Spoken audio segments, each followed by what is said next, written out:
My family of alliances, that's the Blood Fam, just consolidated and migrated to a new server. So in this video, I'm going to share with you all the things you need to know about how migration works in Call of Dragons. And there's actually a lot to talk about because if you played Rise of Kingdoms, the predecessor to this game, it's actually very different. So let's get going.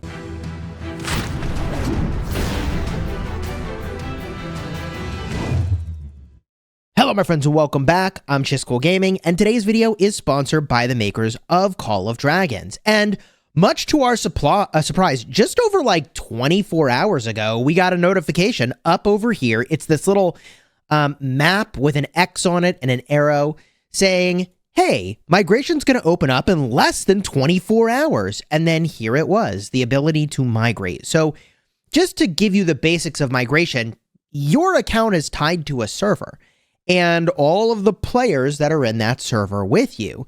Now, you can bring your account to a new server toward the end of your current season in Call of Dragons. This may change in the future, but as of the time of this recording, this is how it works.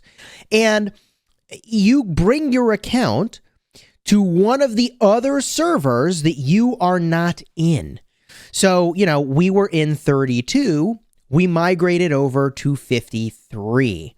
So now we're in 53 and 43 is red. We're going to talk about that in a minute. Full up, huh? So there are some rules associated with migration and there's a bunch of things you may be wondering. In order to migrate, it is going to cost you 5,000 gems, but there's no limit to the number of times you migrate. You have to be City Hall level 16 and you can only migrate to a server within the same division. So you need to be on a map together, merged for, you know, the season together. Migrating allows you to play alongside new friends in your upcoming seasons, and servers are marked as full when they cannot be migrated to. GG. Note, if you migrate multiple characters to the same server, you can only play as one at a time, which is fine. This is a strategy to migrate your farm into the same server as your main account. There is a huge downside of that, though, which is that there's a limit to the number of accounts that can be in a server together. And if everybody brings a farm account, you're basically screwing you are actually wrecking your server because you can't bring in real fighting accounts. So, yeah, let me talk about this in the context of what we did. So if you go over to your character screen, you want to see what server you're in. You can see here, I am in server 53. There's a little hourglass next to the division here. This is telling me I am in season 2, server 1-002 for the merged map, but my actual server now is 53. Now, I was in 32. This was the first server that went live when the game went live. And, you know, for what it's worth, I thought that when we were just starting out, even though we had a huge group, I was like, hey, maybe we should like not do the very first server, but we did. And without getting into all that, that's where we were, 32. This was a full server until recently. Now, our enemies, our former allies that are traitors, the Dragon Fam, were also in 32. They tried to merge with MF, which was already massive, and it was really crazy they thought they could do that. And so now they've filled up Mount Dreadfang in 43. So now they're in a pickle. They're in the pickle that we were afraid of, and let me explain. So there's a limited number of players that can be in any server, but they don't actually show you the exact number. So a server's status is determined by the number of active players and its total influence. That total influence is determined by personal influence of its players. A player's personal influence score is a reflection of the development of their heroes, artifacts, buildings, and technology and their level of activity. Players with low power are not included when calculating the total influence. Players with high power who've been inactive for a long time are also not included. There are 4 statuses: normal, active, crowded, and full. When a division migration begins at the end of the season, players cannot migrate to full servers. The servers that are designated as full, in order to ensure their total influence remains within reasonable limits.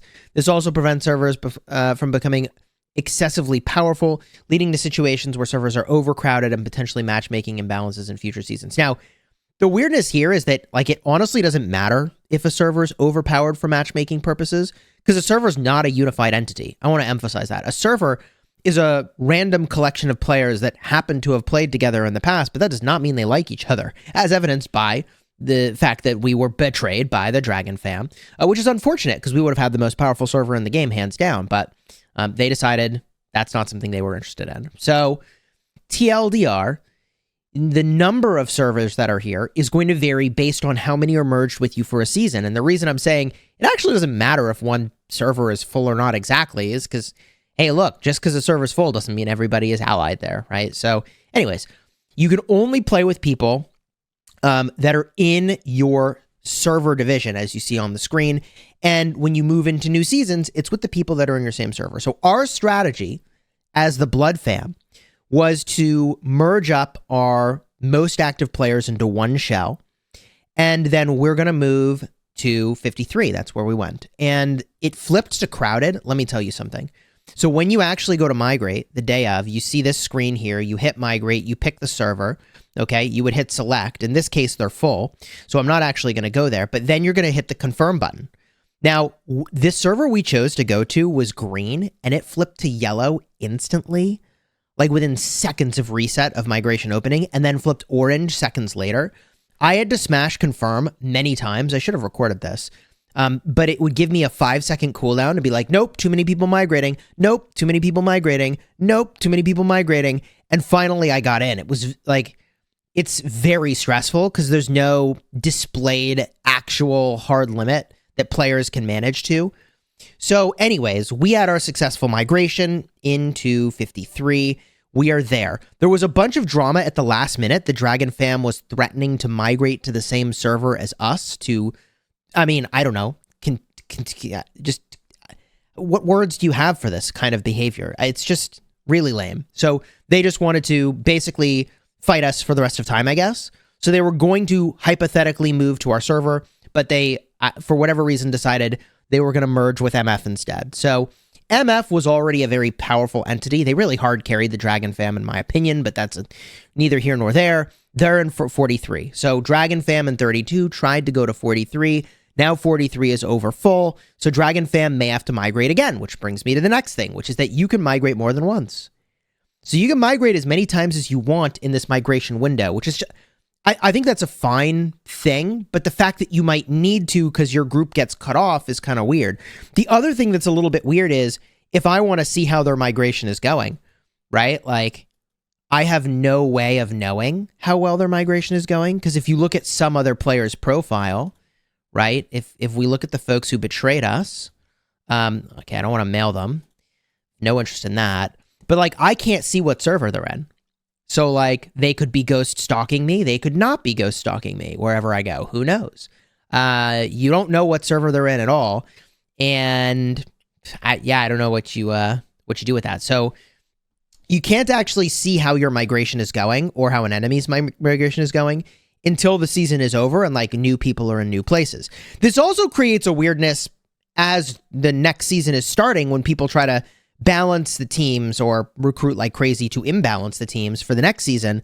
Because, like, our alliance could be full of people who are still in our server that are coming to the new season with us, or maybe they aren't in our server anymore and they're going to a different merged server grouping. It's very hard to know. So the way that migration works today is, again, you get a 24-hour cooldown.